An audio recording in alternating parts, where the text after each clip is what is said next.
Selamat berjumpa Mas Rimanto. Makasih, Pak. Wah, ini pada malam hari ini Anda jadi lakon ini. Ini apa perasaan Anda ketika Anda pada malam hari ini tampil di depan publik secara sendiri, Mas? Yang pastinya itu kan bahagia, Pak. Pasti bahagia. Ya. Dan saya sangat bersyukur sekali kalau saya pikir saya itu siapa. Ya. Dengan kerja keras saya selama 3 tahunan ini, akhirnya ini terjadi. Saya bersyukur sekali, bahagia banget, Pak. Ya, ya. Tadi disebutkan Anda selama ini kan termasuk low profile. Artinya banyak orang belum tahu, tiba-tiba Anda muncul dan langsung melejit itu. Gimana, Mas? Oh, saya pikir enggak juga, enggak juga. Cuman saya kan memang enggak ada waktu untuk main-main gitu loh. Udah dari 3 tahun itu udah benar-benar kerja gitu. Itu.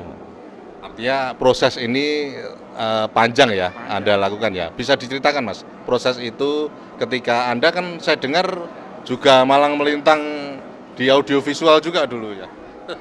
Dulu pernah di Bening, kerja di Bening Studio dari tahun 97, Setelah lulus SMSR ya? lulus SMSR 94. 94 ya. Sempat kerja di macam-macam, ada di Batik Rojonggrang, ada di pokoknya berputar terus. Terus 97 ke Jakarta. Awalnya nggak tahu mau kerja apa. Ke Ancol. Ya. Yang dulu, iya. Dulu kan teman-teman bilang kakak kelas, terus ada teman-teman satu angkatan juga yang di sana gitu.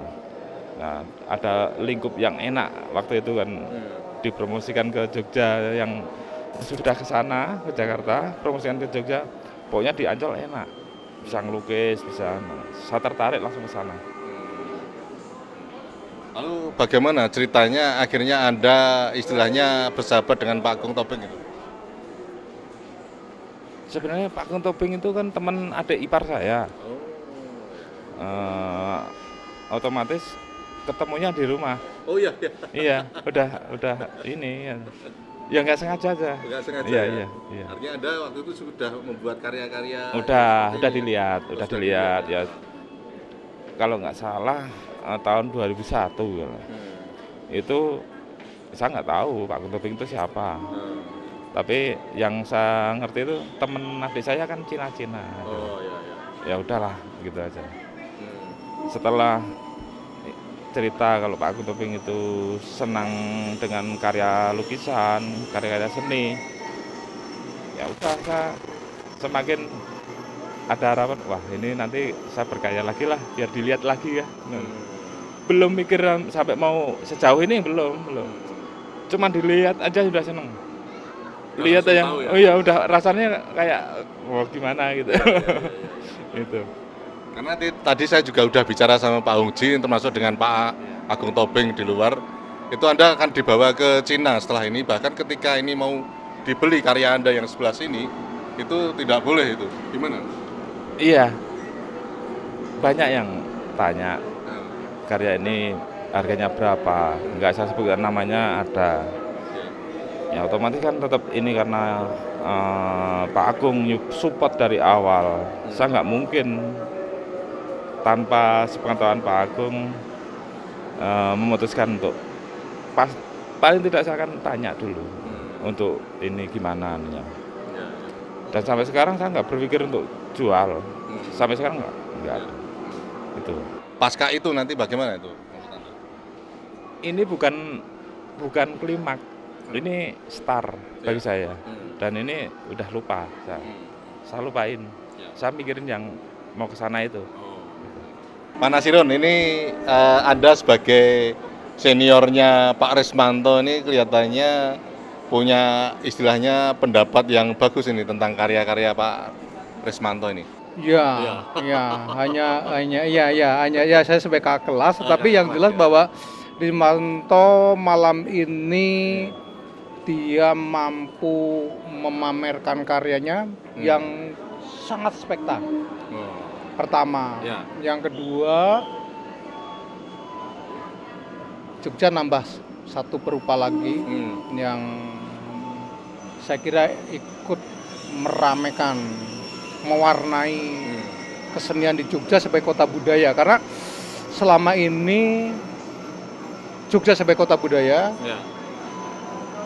secara kontinu para seniman tidak pernah lelah, baik seniman panggung, seniman rupa, seniman musik, selalu kontinu melakukan satu riadoh kebudayaan, yaitu aktivitas-aktivitas inilah. Saya kira ini sebuah contoh yang luar biasa, yang saya kira ini perlu dikawal juga karena ini menjadi satu investasi yang luar biasa. Karena tadi saya sudah wawancara dengan Pak Hong Jin bahwa karyanya ini mengejutkan. Mengejutkan dalam artian Rismanto ini menampilkan tidak hanya pada karya 2 dimensi. Dan yang menarik, Rismanto ini menampilkan karya 3 dimensi yang sangat mengejutkan. Saya kira ini ada peranan Pak Ong dari Wahyu dan Pak Agung Tobing sebagai donatur tentunya mensupport, mengawal suasana. Sebagai patron ya. Dan suasana pengkeretaannya ini terasa sekali. Itu yang saya rasakan. Yang saya lihat sih sebenarnya kalau karya 2 dimensinya bagus, tetapi itu sudah hampir lumrah kan.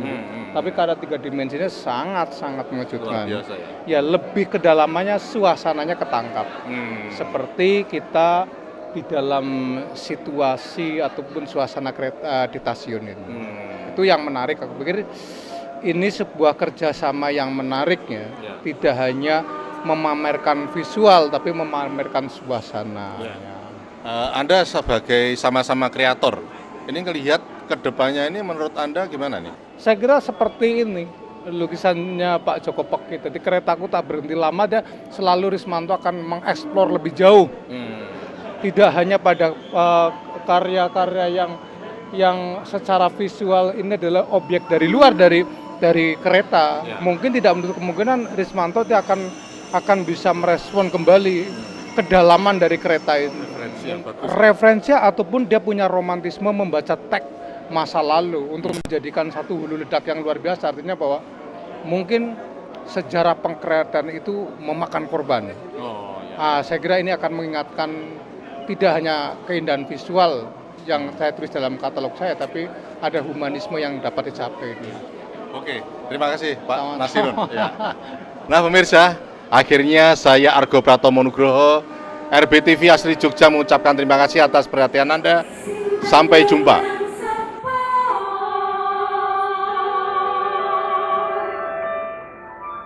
Sing kang nunggang sepo